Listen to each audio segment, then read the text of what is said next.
Qu'est-ce que la DICA ? DICAA signifie Déclaration d'intention de cessation d'activité agricole. C'est un outil pour favoriser la transmission et l'adaptation des exploitations en faveur de l'installation agricole. Le formulaire est envoyé par la MSA, Mutualité sociale agricole, plusieurs années avant la retraite. Il est aussi librement accessible en ligne ou auprès de votre chambre d'agriculture. La DICA doit être complétée et signée par l'agriculteur impérativement au moins 3 ans avant leur départ à la retraite et renvoyée à la chambre d'agriculture. Ce document est obligatoire, mais les informations complétées ne sont pas engageantes. Pourquoi la renvoyer à la chambre d'agriculture ? La chambre d'agriculture est réceptrice de la DICA dans sa mission de service public pour la DDTM, Direction départementale des territoires et de la mer.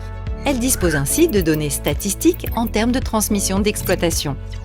Elle évalue aussi les besoins des cédants pour mettre en place des accompagnements et des actions en faveur du renouvellement des générations. Mais à quoi ça sert ? À informer sur sa situation à l'instant T, même si elle est amenée à évoluer. À vous proposer un accompagnement pour trouver un repreneur. À pouvoir faire la demande pour poursuivre son activité tout en percevant sa retraite. À bénéficier d'un accompagnement pour la transmission et d'aides éventuelles. Mode d'emploi. Il suffit de quelques minutes pour la remplir. Pour cela, vous avez besoin de vos coordonnées, numéro de SIRET ou package, numéro MSA, quelques caractéristiques de l'exploitation et de votre intention de cessation d'activité. Et c'est sans engagement. Mais certaines idées reçues ont la peau dure.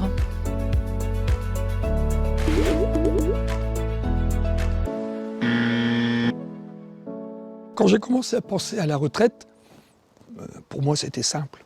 J'avais des repreneurs.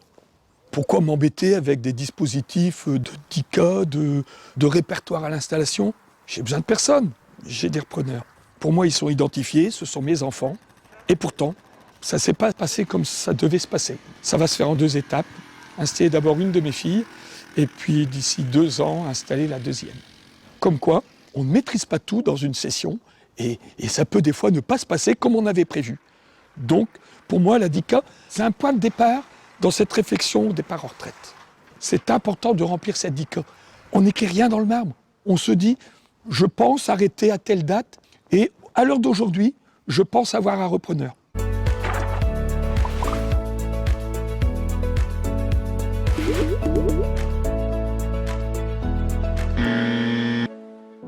J'envisageais de vendre l'exploitation pour avoir un successeur. Je me suis donc inscrit au RDI pour cela. Donc je fais la DICA bien en avance, au moins 10 ans avant, pour retrouver les candidats. De fil en aiguille, ils sont venus voir, ça leur a plu. On est en protocole d'accord pour l'installation. En parrainage en premier temps et en GAEC en deuxième temps.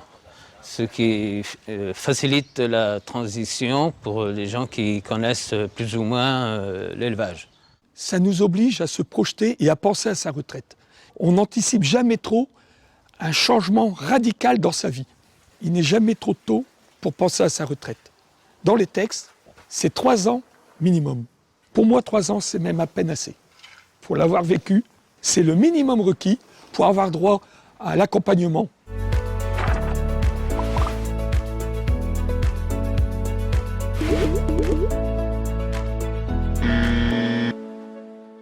Je n'ai pas du tout eu la sensation d'être mis à la porte quand j'ai signé. C'était simplement pour engager un processus. Mais après, je suis resté maître du choix de mon repreneur et de la date de sortie.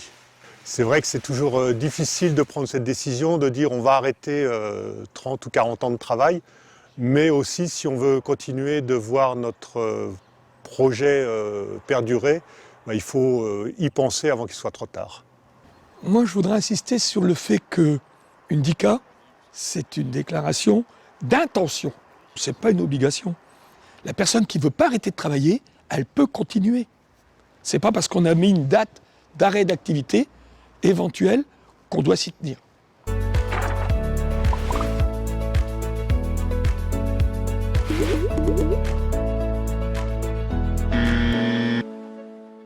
L'ADICA, c'est assez simple à remplir en fin de compte.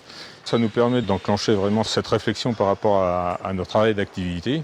Nous avons donc rempli ce formulaire, qui est d'ailleurs très simple. Il ne faut pas se formaliser sur ce genre de choses. S'il n'y avait que ça comme formalité en agriculture, ce serait bien. Alors l'ADICA, c'est un papier tout simple qui est à remplir, obligatoire. Donc ça fait partie des premiers papiers qu'on a fait, quoi, voilà. Alors l'ADICA n'est pas engageante du tout, mais ça permet d'entamer toutes les réflexions à suivre. D'un point de vue social, pour pouvoir percevoir ses droits à la retraite, il faut pouvoir justifier de s'être démuni du foncier.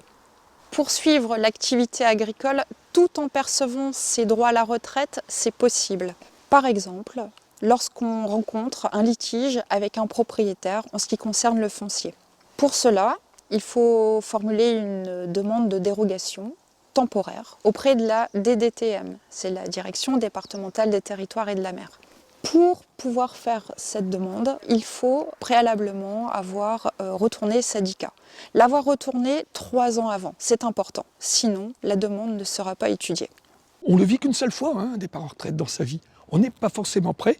Il y a des incidences fiscales, il y a des incidences sociales, et on peut se faire accompagner. Donc, vraiment, SADICA n'a que des avantages.